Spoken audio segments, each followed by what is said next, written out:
ধামরাইয়ের যাদবপুর গাঙ্গুটিয়ায় বিএনপির মতবিনিময় সভা। ৩১ দফা বাস্তবায়ন ও তৃণমূল সংগঠন শক্তিশালী করার আহ্বান। শাইনি চুলে এখন হবে সব হেয়ারস্টাইল। সিল্কোর দ্বিগুণ শাইনি চুল প্রতিদিন। ঢাকার ধামরাই উপজেলার যাদবপুর ও গাঙ্গুটিয়া ইউনিয়ন বিএনপি এবং এর অঙ্গ ও সহযোগী সংগঠনগুলোর উদ্যোগে এক মতবিনিময় সভার আয়োজন করা হয়েছে।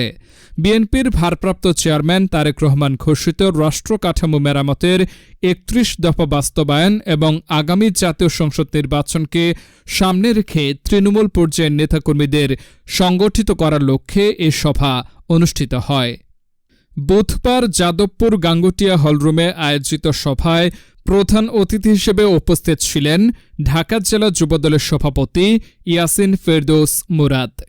বিশেষ অতিথি ছিলেন ঢাকা জেলা যুবদলের সাবেক সহসভাপতি ইবাদুল হক জাহিদ, ঢাকা জেলা যুবদলের সম্পাদক সুনীল সাহা, মনিরুল ইসলাম এবং ঢাকা জেলা উত্তর ছাত্রদলের যুগ্ম আহ্বায়ক মোহাম্মদ ইসমাইল হোসেন সুমন সহ বিএনপির বিভিন্ন পর্যায়ের নেতৃবৃন্দ।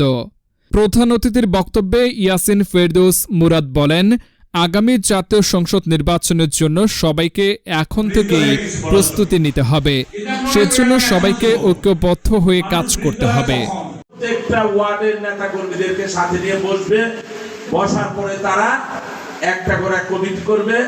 সেই কমিটির নেতাকর্মীদের নিয়ে যুব দলের ধরেন ৩১ জন, ছাত্র দলের ৩১ জন, স্বেচ্ছাসেবক দলের ৩১ জন, আন্দোলন করেছেন, সংগ্রাম করেছেন, নির্যাতিত হয়েছেন।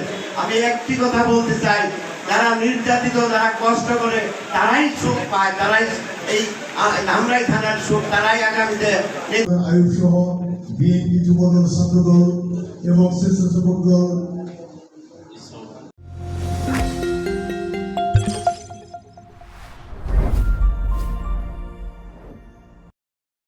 আপনারা মনে প্রাণে সকলেই মন দিয়ে কাজ করেন। আমার মনে হয় যে এই ১৬টা ইউনিয়ন যাদবপুর ইউনিয়ন সাধারণ সম্পাদক